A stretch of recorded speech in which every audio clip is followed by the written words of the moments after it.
Hello everyone, welcome to my channel. I hope you people are doing good. This is Smrithi. So for today's session, जैसे कि आप देख सकते हैं, हम कवर करेंगे सेल डिवीजन के बारे में। जो आज का हमारा टॉपिक रहेगा वो रहेगा सेल डिवीजन और माइटोसिस। जो मियोसिस वाला पोर्शन है वो हम लेटर ऑन डिस्कस करेंगे, उसकी भी आपको वीडियो जल्द ही मिल जाएगी। So without wasting any time हम अपना सेशन आज का स्टार्ट करते हैं। देखिए, अगर मैं सेल साइकिल की बात करूं तो आपको अच्छे से मालूम है सेल साइकिल में बेसिकली क्या होता है। सेल साइकिल में सेल डिवाइड करता है। डिवीजन क्यों? क्योंकि सेल या कह लीजिए हर एक सेल की एक फंडामेंटल प्रॉपर्टी होती है कि वो डिवाइड हो सके। अब क्यों डिवाइड हो सके, या कह लीजिए सेल को डिवाइड होने की नीड क्या है? सेल को डिवाइड होने की नीड इसलिए है कि वो अपने तरीके के या कह लीजिए डिफरेंट तरीके के सेल्स प्रोड्यूस कर सके। भाई सीधी सी बात है, अगर आरबीसीज है तो वो आरबीसी ही प्रोड्यूस करेगा, डब्ल्यूबीसीज हैं तो डब्ल्यूबीसीज ही प्रोड्यूस करेंगे। यानी बेसिकली क्या कहने का मेरा मतलब है, मेरा मतलब ये है कि आपकी जो सेल डिवीजन है वो इसलिए होना ज़रूरी है ताकि न्यू सेल्स प्रोड्यूस हो सके और जो भी पर्टिकुलर फंक्शन वो सेल्स परफॉर्म करते हैं वो उसको अच्छी तरीके से परफॉर्म कर सके। इसलिए सेल को डिवाइड करना ज़रूरी है। और ये डिवीजन कैसे पॉसिबल है? ये डिवीजन पॉसिबल है अगर सेल पूरी की पूरी सेल साइकिल के थ्रू गुजरता है तब। देखिए, यहाँ अगर मैं आपसे डेफिनेशन या इंट्रोडक्शन की बात करूँ तो यहाँ बेसिकली देख सकते हैं सेल क्या है, एक सीरीज ऑफ इवेंट्स है जिसमें सेल क्या करता है अपने आप को, सेल साइकिल एक सीरीज ऑफ इवेंट है जिसमें सेल क्या करता है, अपने आप को ग्रो करता है और डिवाइड कर देता है। डिवाइड करता है भाई किसमें? दो आइडेंटिकल सेल्स में। इसका क्या मतलब हुआ? जैसे अगर मैं कहूँ ये मेरा एक पेरेंट सेल था, इसमें क्या हुआ, कुछ पर्टिकुलर चेंजेस हुए, राइट? क्योंकि एक सीरीज ऑफ इवेंट है तो बेसिकली आपको मालूम है जब सीरीज ऑफ इवेंट है तो सेल क्या कर रहा होगा, इस दौरान अपने अंदर बहुत सारे स्पेसिफिक चेंजेस लेके आ रहा होगा, बहुत सारी चीज़ों को प्रोड्यूस कर रहा होगा, सिंथेसाइज कर रहा होगा ताकि वो क्या कर सके, जो रिक्वायरमेंट है बेसिकली सेल डिवाइड होने के लिए उस रिक्वायरमेंट को मीट कर सके। तो इसलिए क्या है, ये एक सीरीज ऑफ इवेंट है। तो बेसिकली क्या हो रहा है भाई, एक सेल है, सेल क्या करेगा, अपने अंदर बहुत सारे चेंजेस को लेकर आएगा और जब ये सारे चेंजेस पूरे हो जाएं तो सेल क्या कर जाता है, डिवाइड हो जाता है। तो ये जो पूरा का पूरा प्रोसेस है इसको हम कहते हैं क्या? हम कहते हैं सेल साइकिल। तो होपफुली आप इतना पार्ट समझ चुके होंगे कि सेल साइकिल क्या है। सेल साइकिल एक ऐसा सीरीज ऑफ इवेंट है जिसमें सेल क्या करता है, अपने आप को ग्रो करता है, ग्रो होने के बाद वो डिवाइड करता है और डिवाइड होता है दो पर्टिकुलर आइडेंटिकल सेल्स में, यानी दो एग्जैक्ट सेम कॉपीज में अपने आप को डिवाइड कर लेता है। अब देखिए, अगर मैं डेफिनेशन की बात करूं तो डेफिनेशन सेल साइकिल की क्या कहती है? डेफिनेशन ये कहती है कि आपका जो सेल साइकिल है वो एक पीरियड है from the end of one division of the cycle to the end of the next division. इसका मतलब क्या हुआ? इसका मतलब ये हुआ, जैसे आप यहाँ डायग्राम में भी देख सकते हैं भाई, ये क्या हो रहा है, ये पूरा का पूरा हमारा क्या है, सेल डिवीजन है। इसका मतलब क्या हुआ, सेल पहले तो अपने अंदर क्या कर रहा है, चेंजेस लेके आ रहा है। इतने एरिया तक वो क्या करेगा, अपने अंदर चेंजेस लेके आएगा, इतने एरिया में वो अपने आप को डिवाइड करेगा। तो क्या कह रहे हैं, ये कह रहे हैं एक ऐसा पीरियड है जो एक डिवीजन जहाँ खत्म होता है और नेक्स्ट डिवीजन जो है स्टार्ट हो रहा है। यानी बेसिकली ये सेल जो है, ये पूरा एक सेल साइकिल चला, ये कंप्लीट कब होगा, जब ये अपने आप को दो सेल्स में डिवाइड कर लेगा तो ये प्रोसेस पूरा का पूरा कंप्लीट हो जाएगा। यानी जो ये पूरा पीरियड है ये हमारा सेल साइकिल कहलाता है। सो होपफुली इतना भी पार्ट आपको डेफिनेशन के फॉर्म में कवर हुआ होगा। इसके बाद देखिए, आप यहाँ देख सकते हैं कि मैंने यहाँ लिखा है कि आपके जो सेल साइकिल है वो दो मेन फेजेस में डिवाइडेड है। ये भी आपको पता होगा कौन से दो फेजेस है भाई, इंटरफेस और एम फेज। अब इंटरफेस के बारे में बात करते हैं। देखिए, इंटरफेस क्या है? इंटरफेस जैसे कि आप सब लोग जानते होंगे कि इनिशियली इंटरफेस को हम क्या मानते थे, रेस्टिंग फेज मानते थे। भाई क्या मानते थे? इनिशियली हम अपने इंटरफेस को एक रेस्टिंग फेज मानते थे, एक रेस्टिंग फेज मानते थे। क्यों भाई रेस्टिंग फेज मानते थे? क्योंकि भाई पहले इतना एडवांसमेंट कह लीजिए नहीं था, या पहले हमको इतनी जानकारी नहीं थी, इतनी इन्फॉर्मेशन हमारे पास नहीं थी कि भाई सेल अपने अंदर क्या क्या चेंजेस लेके आता है, क्या वो चेंज लेके आ भी रहा है कि नहीं लेके आ रहा है। तो पहले हम सोचते थे कि भाई इस फेज में सेल सिर्फ क्या करता है, सेल सिर्फ रेस्ट करता है और जब वो अगले स्टेज में जाता है तो क्या कर जाता है, डिवाइड कर जाता है। लेकिन अब इस फेज को हम रेस्टिंग फेज बिल्कुल भी नहीं कहते हैं। क्यों? क्योंकि इस फेज में सेल हमेशा एक्टिव फॉर्म में है। यानी इंटरफेस स्टेज में जो आपका सेल है वो एक्टिव फॉर्म में है। सेल कभी भी रेस्टिंग फॉर्म में या रेस्टिंग स्टेज में इंटरफेस में नहीं रहता है। अब भाई क्यों नहीं रहता है, क्या है भाई ऐसी चीज़ें क्या हो रही हैं सेल के अंदर जिसकी वजह से हम कह रहे हैं कि भाई सेल जो है हमारा रेस्टिंग फेज में नहीं है, सेल हमारा एक्टिव फॉर्म में है। तो आपको ये पता होना चाहिए ये जो फेज है, इंटरफेस जो फेज है, ये एक ऐसा पीरियड है जिसमें सेल क्या करता है, सिंथेसिस करता है। ठीक है, क्या करता है, सेल सिंथेसिस करता है, जिसकी वजह से वो ग्रोथ शो करेगा। भाई किसी भी चीज़ का प्रोडक्शन हो रहा है बॉडी में तो सीधी सी बात है क्या होगा, वो चीज़ ग्रो करेगी। तो इस फेज में भी जो हमारा इंटरफेज है इसमें भी क्या करते हैं, जो हमारा सेल है वो अपने आप को अपने अंदर चेंजेस लेके आता है, बहुत सारी चीज़ों को सिंथेसाइज करता है और अल्टीमेटली ग्रो कर जाता है। अगर देखिए मैं डेफिनेशन वाइज बात करूँ तो यहाँ आप देख सकते हैं हमारा इंटरफेज क्या है, it is a growth period between two successive division of a cell or between end of cytokinesis of previous mitosis and beginning of prophase of new mitosis। देखिए इसका मतलब क्या हुआ, इसका मतलब ये हुआ कि जो हमारा डिवीजन चल रहा है ये कैसा चल रहा है। भाई ये कह रहे हैं कि ये एक ऐसा पीरियड है जिसमें सेल अपने आप को, रुकिए, जिसमें सेल अपने आप को डिवाइड कर रहा है। ठीक है, टू सक्सेसिव क्या हो गए, डिवीजन हो गए। ठीक, ये इसके पीछे का क्या है, पीरियड है। यानी ये क्या हुआ, ये एक डिवीजन हुआ, यहाँ से सेल ने वापस डिवाइड किया और यहाँ से भी सेल ने क्या करा, वापस से डिवाइड किया। तो इस तरीके का प्रोसेस क्या है, हमारा सेल डिवीजन है, जो इसको हम क्या कहते हैं, इंटरफेस। यानी जो गैपिंग आई दोनों के बीच में, जो यहाँ पर आप देख सकते हैं ये एक सेल डिवाइड हुआ और ये सेल वापस से इस तरीके से डिवाइड हुए, तो ये एक साइकिल हो गई, ये दूसरी साइकिल हो गई। तो इस तरीके का जो ये गैप आ रहा है बीच में, जो ये पीरियड आ रहा है दो सक्सेसिव डिविजन्स के बीच में, इसको हम इंटरफेस कहते हैं। यानी ये सेल क्या कर रहा है, अपने आप को प्रिपेयर करेगा कि वापस से क्या हो सके, वापस से ये डिवाइड हो सके। तो इस फेज को या इस गैप को हम क्या कहते हैं, इंटरफेस कहते हैं। या इसकी दूसरी डेफिनेशन जो आप यहाँ लिखी है देख सकते हैं, दूसरी डेफिनेशन क्या कहती है भाई, दूसरी डेफिनेशन कहती है कि ये क्या है, ये एक ऐसा पीरियड है जो कहाँ कर है, end of cytokinesis of previous mitosis and beginning of prophase of the new mitosis. भाई माइटोसिस क्या है, माइटोसिस भी एक डिवीजन का या सेल डिवीजन का एक पार्ट है, या कह लीजिए सेल एक माइटोसिस से भी क्या करता है, सेल डिवाइड करता है। तो इनका क्या मतलब हुआ, इस डेफिनेशन का क्या मतलब हुआ, भाई ये सेल क्या करा, ये सेल डिवाइड हो गया, यानी इसने क्या कर दिया, माइटोसिस परफॉर्म कर दिया।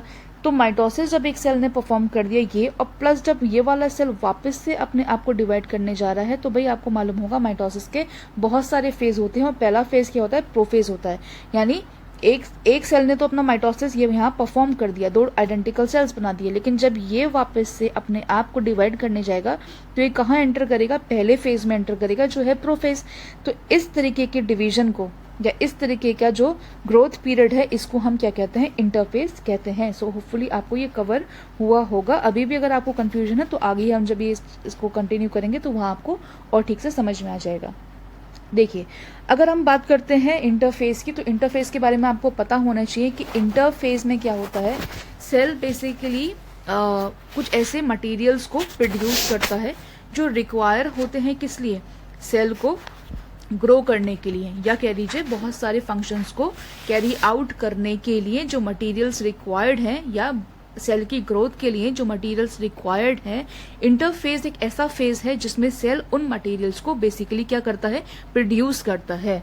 अब सीधी सी बात है, जब यहाँ पे कोई ना कोई चीज प्रोड्यूस हो रही है तो आपको मालूम होना चाहिए ये फेज क्या होगा। सारे फेजेस में, यानी जो दो मेन डिविजन थे कौन कौन से, इंटरफेज और कौन सा आपका एम फेज, उन दोनों फेजेस में से ये फेज सबसे ज्यादा लॉन्ग लास्टिंग है या लॉन्गेस्ट फेज है। जैसे अगर मैं आपसे कहूं कि आप सपोजिंगली मेरे पास आपका कौन है भाई इंटरफेस, सपोज मैं कहूं मेरे पास भाई 100 मेरे पास मिनट्स हैं, सपोज, रुकिए, सपोजिंगली मेरे पास 100 मिनट्स हैं, राइट, एक सेल साइकिल को कंप्लीट होने के लिए।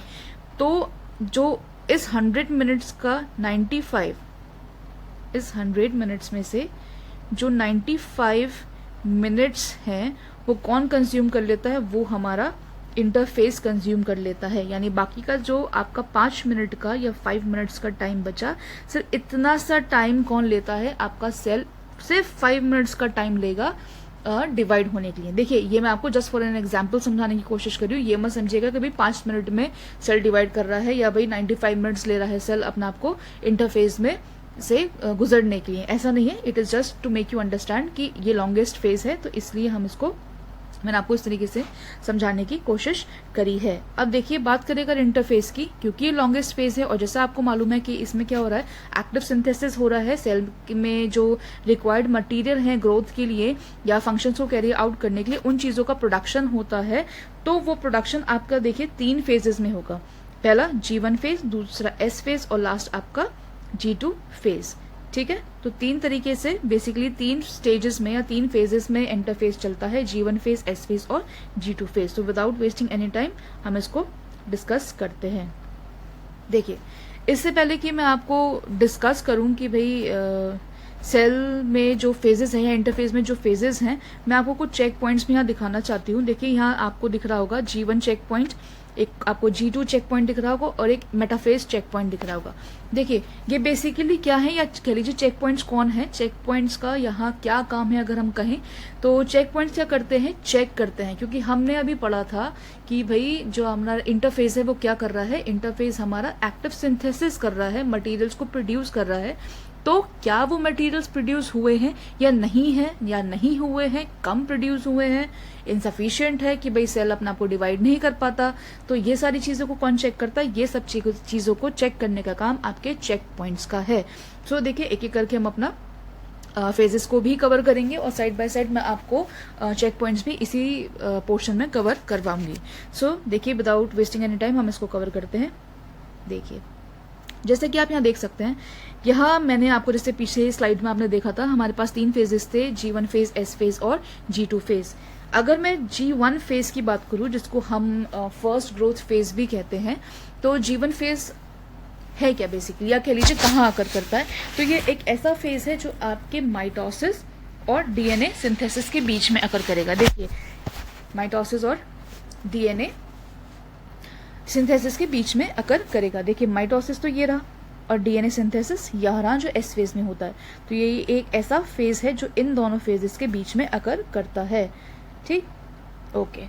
नाउ अब बात करते हैं कि भाई इस फेज में होता क्या क्या है। देखिए जैसे कि आपको पता है सिंथेसिस होना है डेफिनेटली, क्योंकि इंटरफेस का पार्ट है। तो G1 फेज में क्या करेगा, सेल मेटाबॉलिकली एक्टिव भी है, ये भी आपको पता है, क्योंकि भाई इंटरफेज में सेल रेस्टिंग फेज में तो है नहीं, सेल क्या है, मेटाबॉलिकली एक्टिव है, कुछ ना कुछ वो कर रहा है, कुछ ना कुछ सिंथेसाइज कर रहा है, प्रोड्यूस कर रहा है। तो अब बात करते हैं कि भाई क्या ऐसी चीजें हैं जो G1 फेज में प्रोड्यूस होंगी। देखिए G1 फेज की अगर हम बात करें तो सबसे पहले आपको ये चीज याद रखनी है कि G1 फेज में सेल बहुत ज्यादा मेटाबॉलिकली एक्टिव होता है और वो क्या करता है, वो आपके कार्बोहाइड्रेट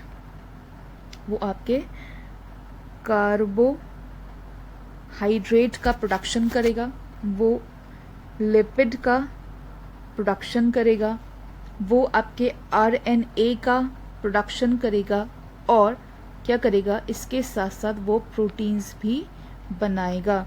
तो ये 4 ऐसी चीज़ें हैं जो G1 फेज में प्रोड्यूस होती हैं। कौन कौन से भाई, कार्बोहाइड्रेट बनता है G1 फेज में, लिपिड बनता है G1 फेज में, RNA बनता है G1 फेज में और बनता है प्रोटीन। ठीक है, तो यहाँ आप देख पा रहे हैं यहाँ मैंने किसी भी तरीके का DNA नहीं लिखा है, क्योंकि DNA का सिंथेसिस होने का काम कहाँ है भाई, DNA सिर्फ आपका S फेज में सिंथेसाइज होगा, ना कि G1 फेज में। ठीक है, तो अभी तक ये समझ चुके हैं कि भाई हमारी जो G1 फेज है ये बहुत ज़्यादा मेटाबॉलिकली एक्टिव फेज है, जहाँ सेल बहुत मेटाबॉलिकली एक्टिव है और किन किन चीज़ों का प्रोडक्शन कर रहा है, कार्बोहाइड्रेट, लिपिड्स, RNA और प्रोटीन का प्रोड्यूस कर रहा है, क्योंकि ये बेसिक रिक्वायरमेंट्स है जिसकी वजह से सेल क्या करेगा, अपने आप को रेडी करेगा डिवीजन के लिए। तो आपको ये चीज़ों का ध्यान रखना है कि यहाँ पे क्या क्या हो रहा है, कार्बोहाइड्रेट, लिपिड्स, RNA और प्रोटीन का प्रोडक्शन हो रहा है, बट इस फेज में या कह लीजिए इस स्टेज में किसी भी तरीके का DNA प्रोड्यूस नहीं होता है। ओके, अब सीधी सी बात है भाई, देखिए किसी भी चीज़ का जब प्रोडक्शन होता है तो सीधी सी बात है, आपको ये चीज़ मालूम होगी, जब प्रोडक्शन है किसी चीज़ का, सिंथेसिस हो रहा है सेल के अंदर, तो size of the cell increase होगा। मेरा कहने का मतलब है साइटोप्लाज्म का जो वॉल्यूम है वो इंक्रीज होगा। तो आपको ये भी याद रखना है, जब सेल या G1 फेज में जब एक्टिव सिंथेसिस हो रहा है तो उस एक्टिव सिंथेसिस की वजह से जो वॉल्यूम है आपके साइटोप्लाज्म का, वो भी क्या करेगा, वो भी साइड बाय साइड इंक्रीज करेगा। ठीक है, यानी चारों चीज़ें जो प्रोड्यूस हुई उसकी वजह से वॉल्यूम ऑफ द साइटोप्लाज्म भी इंक्रीज हुआ। ठीक, इस चीज़ का भी आपको ध्यान रखना है। ओके, देखिए volume of the cytoplasm increase हुआ, ठीक है, फाइन। अब क्या हो रहा है, अब आप यहाँ देख रहे होंगे मैंने एक और फेज यहाँ लिखा है, ये क्या है आपका G0 फेज, जिसके आगे आप देख रहे होंगे रेस्टिंग स्टेट लिखा हुआ है। अब आप सोचेंगे भाई हम बात कर रहे हैं किनकी, हम बात कर रहे थे इंटरफेस की, और इंटरफेस तो हमारा एक्टिवली डिवाइडिंग फेज है, तो यहाँ से रेस्टिंग फेज या रेस्टिंग स्टेट वर्ड क्यों आया? तो देखिए क्या होता है, हमारी बॉडी में कुछ ऐसे सेल्स होते हैं जो कभी भी डिवाइड नहीं करते, यानी normally that do not divide, कुछ ऐसे सेल्स हैं। और कुछ सेल्स हमारी बॉडी के ऐसे हैं जो रेयरली डिवाइड करते हैं, लाइक फॉर एग्जांपल जो नहीं डिवाइड कर रहे हैं वो आपके ब्रेन सेल्स हैं। देखिए यहाँ मैं एम्ब्रियोनिक लेवल पे बात नहीं कर रही हूँ, जब हम लोग एम्ब्रियोनिक डेवलपमेंट में तो डेफिनेटली हमारे सेल्स डिवाइड हो रहे होंगे, लेकिन आफ्टर दैट हमारे सेल्स क्या करेंगे, हमारी जो ब्रेन सेल्स है वो डिवाइड होना बंद हो जाते हैं, और जो हमारे लिवर सेल्स हैं वो रेयरली ही डिवाइड करते हैं। तो ये दो ऐसे सेल्स रहेंगे जो यहाँ कंटिन्यू नहीं होंगे, राइट, क्योंकि अगर ये कंटिन्यू हो जाएंगे तो वो डिवाइड हो जाएंगे। अब मैंने आपको कहा कि ऐसे हैं जो या तो रेयरली डिवाइड कर रहे हैं या वो डिवाइड नहीं कर रहे हैं, तो इनको जब डिवीजन की ज़रूरत नहीं है तो ये क्या करेंगे भाई, आगे तो कंटिन्यू करेंगे, नहीं करेंगे अपना सेल साइकिल को, तो ये कहाँ चले जाते हैं, ये आपके सेल्स G0 फेज में या रेस्टिंग स्टेट में चले जाते हैं। ओके, तो आपको इस चीज़ का भी ध्यान रखना है कि भाई कौन से सेल्स हैं जो रेस्टिंग स्टेट में जाते हैं और कौन से सेल्स हैं जो रेस्टिंग स्टेज के अंदर नहीं जाते हैं। देखिए अब क्या हो रहा है, देखिए बेटा, अब जब हमारा प्रोडक्शन हो चुका, हमारा सिंथेसिस हो चुका, तो आप यहाँ देख रहे होंगे यहाँ एक रेड कलर का एक ऐसा बार सा बना हुआ है, ये क्या है आपका G1 चेक पॉइंट है। ये G1 चेक पॉइंट क्या चेक करेगा, ये चेक करेगा कि भाई एक्टिव सिंथेसिस हुआ क्या नहीं हुआ, जो भी न्यूट्रिएंट प्रोड्यूस होने थे वो प्रोड्यूस हुए कि नहीं हुए, जो भी हमारा ग्रोथ फैक्टर प्रोड्यूस होना था या प्रोडक्शन होना था वो हुआ है कि नहीं हुआ है, और क्या हमारे जो DNA है उसमें किसी तरीके का डैमेज तो नहीं है। भाई देखिए अब आप कहेंगे कि DNA कहाँ से आया, DNA यहाँ प्रोड्यूस नहीं हुआ, ऑलरेडी यहाँ प्रेजेंट है, राइट, क्योंकि भाई न्यूक्लियस डिवाइड करेगा, आपको मालूम है सेल डिवीजन जब होता है तो न्यूक्लियस भी डिवाइड करता है, तो न्यूक्लियस में तो DNA डेफिनेटली प्रेजेंट है, तो उसमें किसी भी तरीके का कोई डैमेज नहीं हुआ है। ये भी चेक करने का काम किसका है, G1 चेक पॉइंट का काम है। ओके, जब इतनी चीज़ें पूरी हो जाएंगी, जब ये सारे चेक पॉइंट्स या ये कह लीजिए ये सारी रिक्वायरमेंट आपकी पूरी हो जाएंगी, तो सेल को अलाउ कर दिया जाएगा कि वो अगले फेज में एंटर कर जाए। ठीक है, और क्या होगा, ये साइकिल फर्दर आपकी कहाँ आ जाएगी, आपकी एस फेज में आ जाएगी। अब देखिए एस फेज की अगर मैं बात करूँ तो एस फेज में यहाँ आप देख भी सकते हैं कि एस फेज क्या है, ये हमारा एक ऐसा फेज है जहाँ पे DNA सिंथेसाइज होता है। DNA सिंथेसाइज हो रहा है तो देखिए आप कहेंगे DNA तो ऑलरेडी न्यूक्लियस में प्रेजेंट है, तो सिंथेसाइज करने की क्या ज़रूरत पड़ी? ज़रूरत इसलिए पड़ी क्योंकि सेल को डिवाइड होना है और आइडेंटिकल करेक्टर्स दोनों जो डॉटर सेल्स प्रोड्यूस होंगे उसमें ट्रांसफर भी करने हैं, राइट। तो इसलिए इसमें DNA का सिंथेसिस होता है, या कह लीजिए DNA अपने आप को इस फेज में डबल करता है। DNA क्या करेगा, आपके एस फेज के अंदर अपने आप को डबल करेगा, लेकिन आपको इसके साथ साथ ये भी ध्यान रखना है DNA तो डबल हो रहा है लेकिन आपका जो नंबर ऑफ क्रोमोसोम्स है वो एज इट इज़ रहते हैं। ये आपको मेजरली ध्यान रखना है कि जो आपके नंबर ऑफ क्रोमोसोम्स रहेंगे वो एज इट इज़ रहेंगे। तो यहाँ दो चीज़ें हुई क्या, एक तो पहला हमारा DNA डबल हो गया और दूसरा क्रोमोसोम नंबर जो थे वो सेम रहे। देखिए अब जब इतना पार्ट हो जाएगा तो सेल कहाँ एंटर कर जाएगा, आपका एंटर कर जाएगा G2 फेज में। ठीक है, तो दो फेजेस सेल ने पार कर दी है, राइट। उसके बाद वो कहाँ आ चुका है, वो G2 फेज में आ चुका है। अब देखिए एस फेज को हम सिंथेटिक फेज भी कहते हैं और G2 फेज का जो दूसरा नाम है वो है सेकेंड ग्रोथ फेज।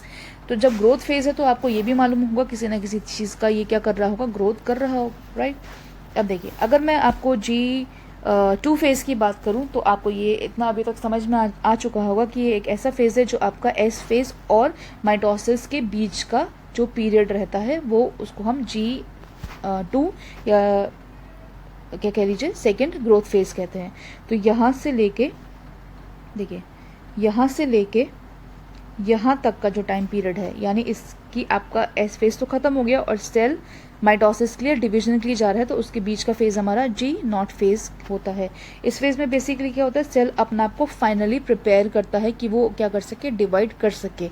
सेल इसमें आपका डिप्लॉयड स्टेट में ही रहेगा। जो आपका जो क्रोमोसोम्स हैं वो आपके क्रोमैटिन फॉर्म में रहते हैं। क्रोमैटिन मतलब आपके थ्रेड फॉर्म में, इस तरीके से थ्रेड फॉर्म में रहते हैं, क्योंकि ये क्या करेगा आगे जाकर के अपना आपको कंडेंस करेगा और क्या फॉर्म करेगा, वो इस तरीके से क्रोमोसोम फॉर्म करेंगे। तो आपको दो चीज़ों का ध्यान रखना है। सेल, ये फेज ऐसा है जिसमें सेल अपना आपको कंप्लीटली प्रिपेयर करता है डिवीजन के लिए, और इस यहाँ पर जो क्रोमोसोम्स हैं वो आपके क्रोमैटिन फॉर्म में दिखते हैं या थ्रेड लाइक फॉर्म में दिखते हैं। सो होपफुली आपको इतना पार्ट क्लियर हुआ होगा। अब देखिए वापस आ जाते हैं चेक पॉइंट्स के ऊपर। जैसा आप देख सकते हैं अगला हमारा चेक पॉइंट है G2 चेक पॉइंट। देखिए इसमें ये क्या चेक करेगा, जैसे मैंने आपको बोला था G1 फेज में क्या हो रहा था, हमारा volume of the cytoplasm increase हो रहा था, दैट मीन्स सेल का साइज इंक्रीज हो रहा था, राइट। तो G2 चेक पॉइंट क्या चेक करेगा, कि ये चेक करेगा क्या सेल का साइज इंक्रीज हुआ है, क्या उसका वॉल्यूम इंक्रीज हुआ है या नहीं। प्लस चेक करेगा जो एस फेज में डीएनए जो डबल होना था, जो डीएनए का रेप्लिकेशन होना था, क्या वो हुआ है या नहीं हुआ है। अगर दोनों चीज़ें हो चुकी हैं तो सेल क्या कर जाएगा, आपका अलाउ कर दिया जाएगा कि वो एम फेज में एंटर कर जाए, ठीक है। तो ये आपके 3 चेक पॉइंट्स थे, सॉरी 2 चेक पॉइंट्स थे जो मैंने आप कवर करे। जो मेटाफेज चेक पॉइंट है ये आपका कहाँ रहेगा, ये सिर्फ चेक करेगा कि भाई जो माइटोसिस है वो ठीक से अगर कर रहा है या नहीं कर रहा है। सो होपफुली आपको इतना सेशन अभी तक का क्लियर हुआ होगा। अब हम चलते हैं सीधे सीधे एम फेज पे, जहाँ सेल क्या करेगा, अपना आपको डिवाइड करेगा। देखिए एम फेज, जिसका दूसरा नाम क्या है, माइटोसिस भी है। आपको अच्छे से मालूम होगा माइटोसिस एक ऐसा फेज है जो फॉलो अप होता है G2 फेज के बाद। यानी जब G2 फेज खत्म हुआ, हमने पिछले स्लाइड में भी देखा G2 फेज खत्म हुआ, उसके बाद हमारा एम फेज स्टार्ट होना था, जहाँ सेल को एक्चुअली डिवाइड होना था। देखिए डिस्कवर की अगर बात करी जाए तो आपका जो एम फेज है, जो आपका माइटोसिस है, ये किसने डिस्कवर किया था, ये एफ फ्लेमिंग ने डिस्कवर किया था। अलॉन्ग विद दैट ये कहाँ अगर करता है, ये आपका सोमैटिक सेल्स में अकर करता है। प्लस ये इक्वेटोरियल डिवीजन है। ओके, अब क्यों है इक्वेटोरियल डिवीजन, इस पे बात करते हैं।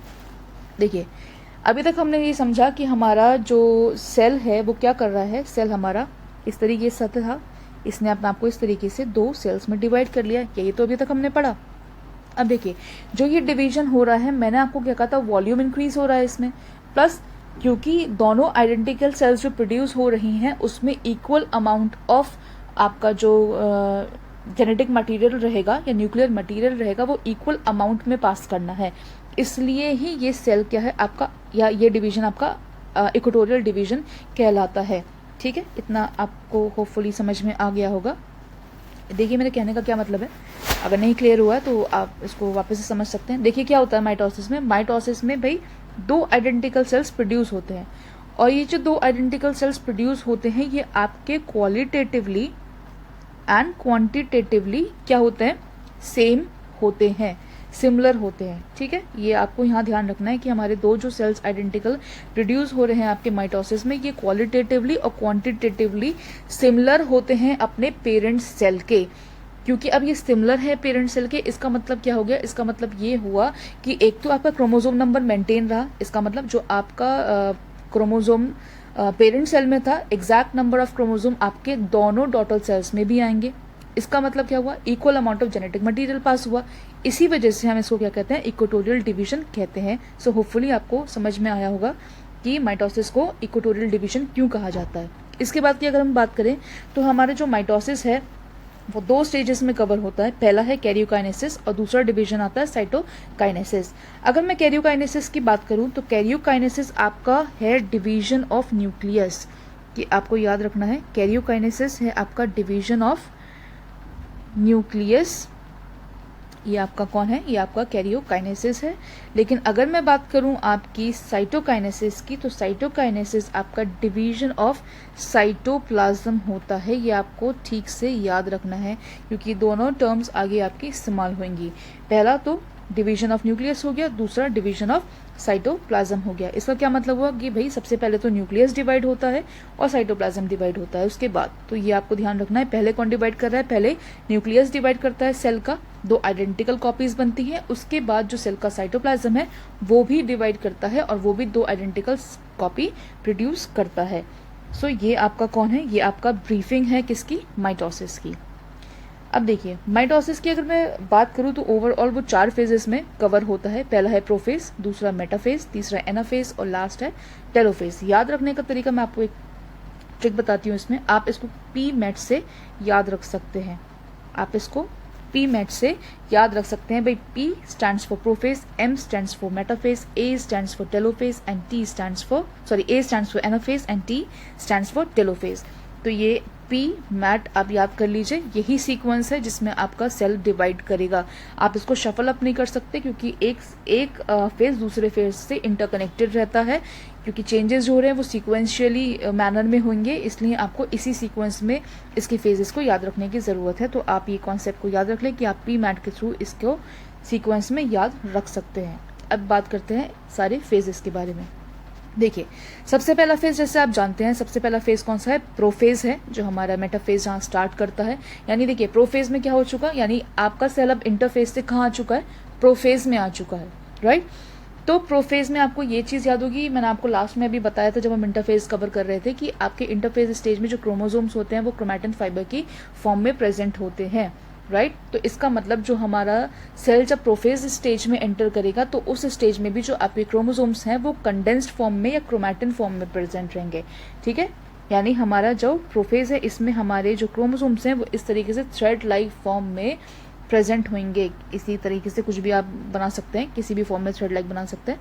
तो इस तरीके से क्रोमोसोम आपके कैसे अनकॉइल्ड फॉर्म में होंगे और थ्रेड लाइक फॉर्म में होंगे, जिनको हम क्या बोलते हैं? क्रोमैटिन फाइबर्स कहते हैं। अगर मैं ओवरऑल बात करूं चारों फेजेस में, तो आपका जो इंटरफेज है आपका जो प्रोफेज है वो लॉन्गेस्ट फेज है अमंग ऑल द 4 फेजेस। यानी जो अभी हमने पी मैट पढ़ा था, उन पी मैट में से जो आपका प्रोफेज है, यानी फर्स्ट फेज जो है आपके माइटोटिक डिवीजन का, उन चारों फेजेस में से जो आपका प्रोफेज है सबसे लॉन्गेस्ट रहता है।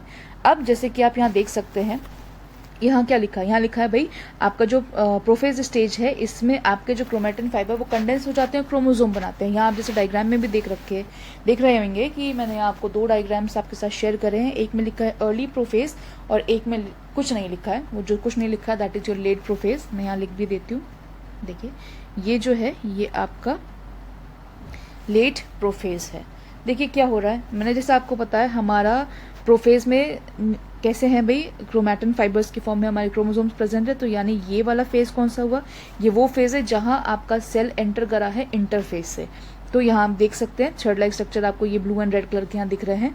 प्लस आप देख सकते हैं ये जो येलो कलर का यहाँ ऐसा एनसर्कल यहाँ पर हो रखा है, ये येलो कलर का क्या है? ये एक मेम्ब्रेन है, किसकी? न्यूक्लियस की। न्यूक्लियस के चारों तरफ की मेम्ब्रेन, जिसको हम न्यूक्लियर मेम्ब्रेन कहते हैं।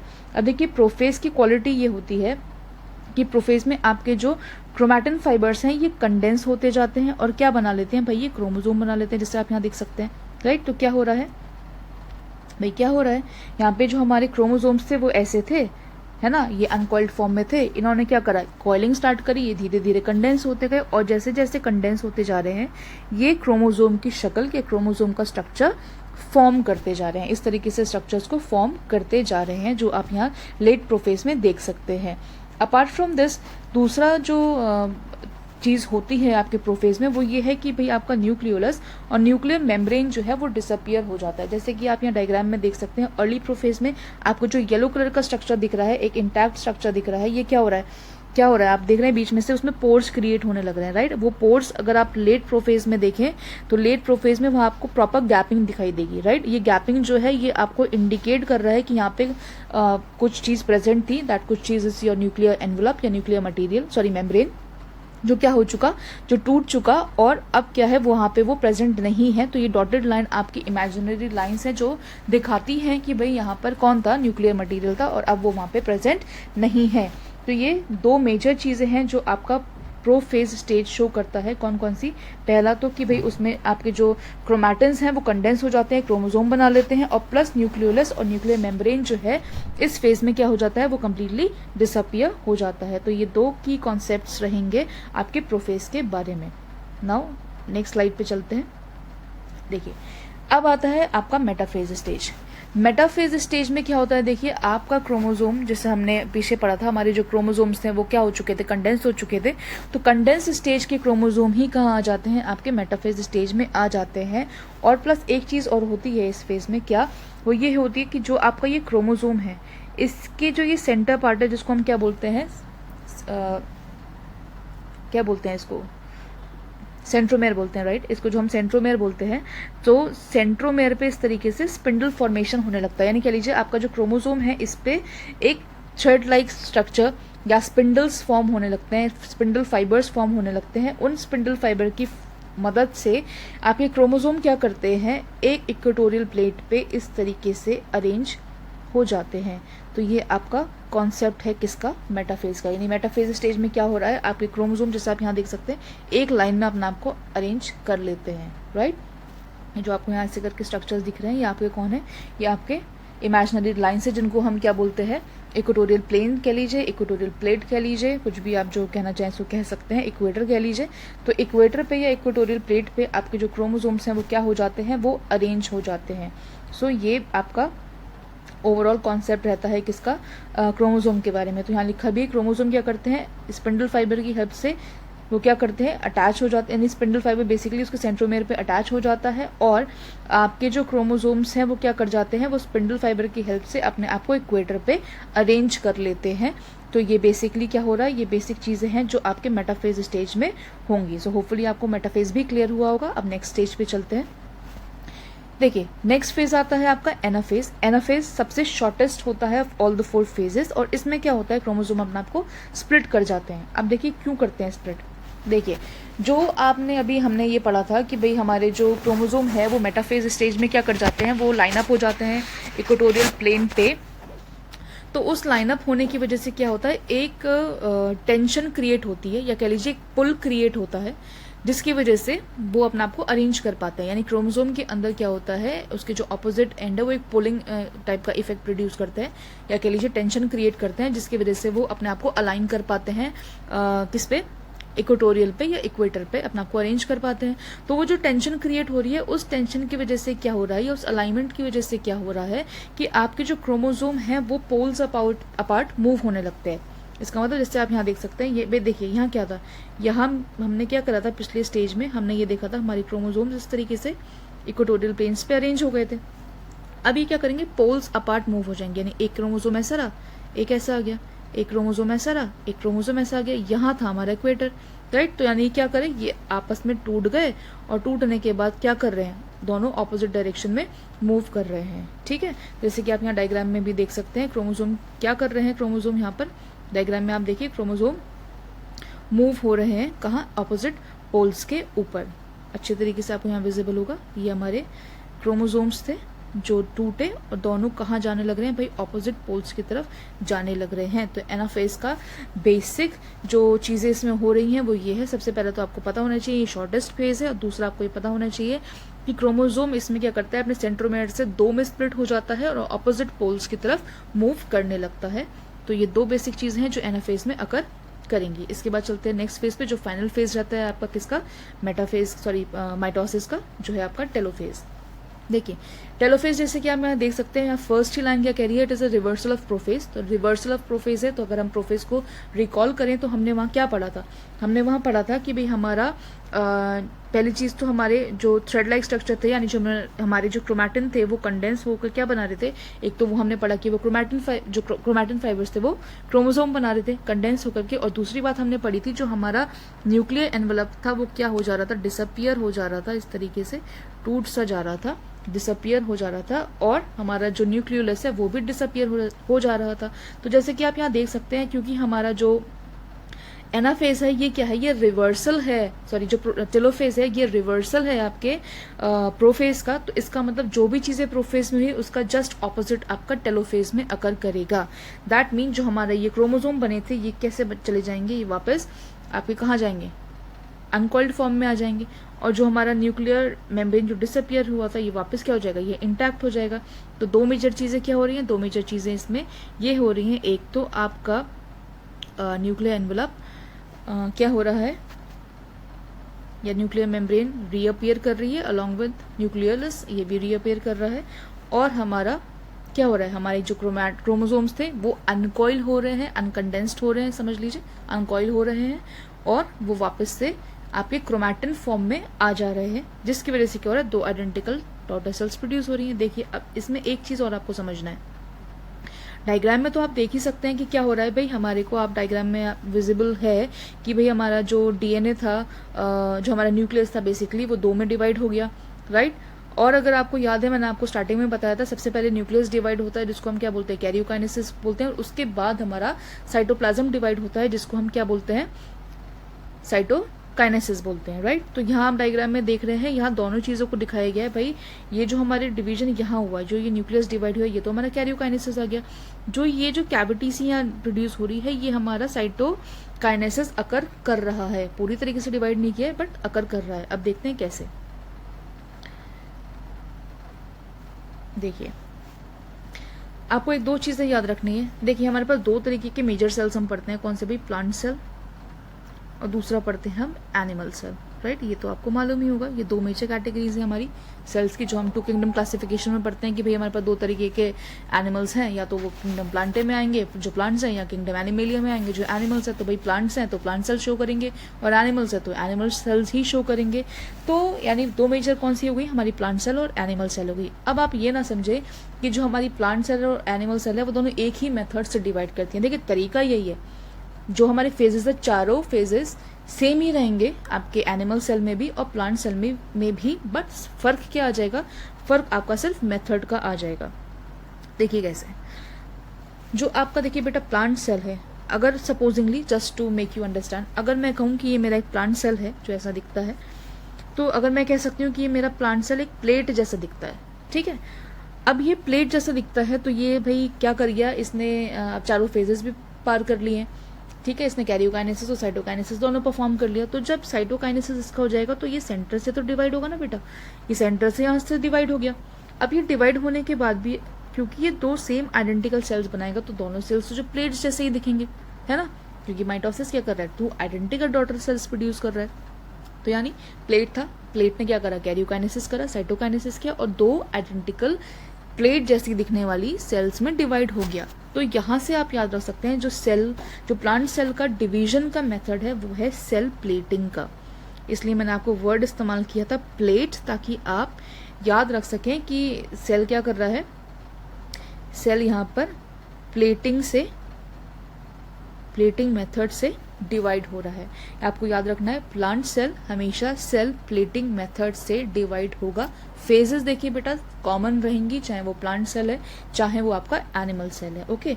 अब अगर मैं बात करूं आपके एनिमल सेल की, जो यहाँ आप डायग्राम में भी देख सकते हैं, अपना एनिमल सेल कैसा है, आपका एनिमल सेल ऐसा राउंड, आपका एनिमल सेल इस तरीके से राउंड होता है। राउंड होने के बाद ये भी 2, अगर मैं आपको यहाँ से कट करूं इसे, तो कट होने के लिए भाई क्या करेगा, इस तरीके से कैविटी तो फॉर्म करेगा। कैविटी क्यों उसने फॉर्म करी, क्योंकि अगर आप याद करें हमारे पास पुलिंग इफेक्ट की वजह से हमारे जो सेल्स हैं या जो हमारे क्रोमोसोम्स हैं वो ऑपोजिट डायरेक्शन में मूव कर रहे थे। ऑपोजिट डायरेक्शन में जब फोर्स लगेगा, जब यहाँ फोर्स लग गया तो भाई यहाँ क्या होगा, यहाँ तो इलोंगेशन होगा ना सेल का। इलोंगेशन जब इस तरफ हो रहा है तो यहाँ तो भी कैविटी बननी ही है ना सेल की, तो कैविटी बनी, इसका मतलब क्या हुआ, फेरो फॉर्म हो गया, राइट। तो आपको याद रखना है ये जो फेरो फॉर्म हुआ है ये क्या है, आपका फेरोइंग मेथड है। यानी जो आपका एनिमल सेल है वो कैसे डिवाइड करता है, आपका एनिमल सेल सेल फेरोइंग मेथड से डिवाइड करता है, ये आपको याद रखना है, ओके। सेल फरोइंग मेथड से ये अपना आपको डिवाइड करता है। तो आपको ये अच्छे से याद रखना है कि भाई हमारा प्लांट सेल जो है डिवाइड कर रहा है सेल प्लेटिंग मेथड से, और आपका जो एनिमल सेल है वो डिवाइड कर रहा है किससे, सेल फेरोइंग मेथड से, ओके। तो ये तो हमारे 4 फेजेस थे माइटोसिस की। अब बात करते हैं कि भाई रेगुलेशन कैसे होता है माइटोसिस का। तो देखिए आपके आर हिटबर्ग थे जिन्होंने सजेस्ट किया था कि बहुत सारे साइटोप्लाज्मिक और न्यूक्लियर कोऑर्डिनेशन होते हैं आपके सेल के अंदर जो रेगुलेट कराते हैं आपके माइटोसिस के। तो इन जनाब का जो नाम है आपको याद रखना है, किन का, इनका नाम आपको याद रखना है। ये कौन है, आर हर्टविग हैं जिन्होंने क्या करा था, रेगुलेशन दिया था माइटोसिस का, तो इसका नाम आप याद रखेंगे पहली चीज। दूसरा इन्होंने क्या कहा, इन्होंने कहा कि भाई बहुत सारे साइटोप्लाज्मिक और न्यूक्लियर कोऑर्डिनेशन होते हैं सेल के अंदर जो हेल्प करेंगे माइटोसिस को रेगुलेट करने के लिए। अब ये क्या है, क्या हो रहा है, क्या ऐसे चेंजेस आ रहे हैं या क्या ऐसे कोऑर्डिनेशन हो रहे हैं? तो भाई सबसे पहले तो सेलुलर मेटाबॉलिज्म हो रहा है जो क्या करेगा, टेम्परेचर, आपके न्यूट्रिएंट, ऑक्सीजन, केमिकल्स को और अदर फैक्टर्स को क्या करेगा, रेगुलेट करेगा। तो ये आपको याद रखना है, ये चीज़ें हो रही हैं सेल को रेगुलेट करने के लिए, या बेसिकली कह सकते हैं माइटोसिस को रेगुलेट करने के लिए क्या क्या चाहिए। It is governed by the rate of cellular metabolism, which itself is regulated by temperature, nutrients, oxygen, chemicals and other such factors. तो ये है आपकी रेगुलेशन की बात। अब बात करते हैं, अगर मैं सिग्निफिकेंस की बात करूं तो सिग्निफिकेंस क्रोमोसोम का देखिए हमने पढ़ा कि जो हमारे डॉटर सेल्स हैं वो आइडेंटिकल प्रोड्यूस होते हैं, ठीक है। मैंने आपको स्टार्टिंग में ही बताया था आइडेंटिकल डॉटर सेल्स जो प्रोड्यूस हो रहे हैं उसमें equal amount of genetic material pass हो रहा है, और मैंने आपको बताया था क्रोमोसोम नंबर जो है मेंटेन रह रहे हैं, ये मैंने आपको बताया था। तो सबसे मेजर सिग्निफिकेंस तो यही हो गया कि आपका जो माइटोसिस है इसमें क्या होते हैं, हमारे क्रोमोसोम नंबर मेंटेन रहते हैं, राइट। अपार्ट फ्रॉम दिस अगर मैं बात करूं तो हमने स्टार्टिंग में ये भी देखा था कि जो हमारा सेल डिवाइड कर रहा है वो क्या करेगा, वो ग्रोथ करता है, वो ग्रोथ शो करता है, राइट। और मैंने आपको बताया था कि ग्रोथ शो कर रहा है तभी क्या करेगा, वो डिवाइड करेगा। तो मेजर प्रॉपर्टी एक और माइटोसिस की ये आती है, या मेजर फंक्शन माइटोसिस का कह लीजिए ये आता है कि इसमें जो सेल है वो अपने आप को ग्रो करता है, by volume of cytoplasm increase करता है, प्लस वो डेवलपमेंट करता है और रिप्लेसमेंट करता है, राइट। जो थर्ड पॉइंट है, देखिए अब समझिए, अगर किसी भी सेल को ग्रो होना हो तो वो क्या करेगा, अपने आप को मल्टीप्लाई करेगा, राइट। किसी भी सेल को अगर ग्रो होना हो तो वो क्या करेगा, अपने आप को मल्टीप्लाई करेगा, और जब वो अपने आप को मल्टीप्लाई कर रहा है तो सीधी सी बात है वो ग्रोथ शो कर रहा है। ग्रोथ क्यों भी ज़रूरी है, क्योंकि हम अगर जैसे सपोजिंगली हमारी बॉडी में कुछ ऐसे सेल्स हैं जो जिनको रिपेयर करने की ज़रूरत है, जब कुछ ऐसे सेल्स हैं जो पुराने हो चुके हैं, जिनका लाइफ स्पैन ख़त्म हो चुका है, जैसे सपोज आरबीसी, उनका 120 डेज़ का लाइफ स्पैन होता है, वो ख़त्म हो चुका है, तो क्या ज़रूरत है कि भाई हम क्या करें, नई सेल्स बनाएं।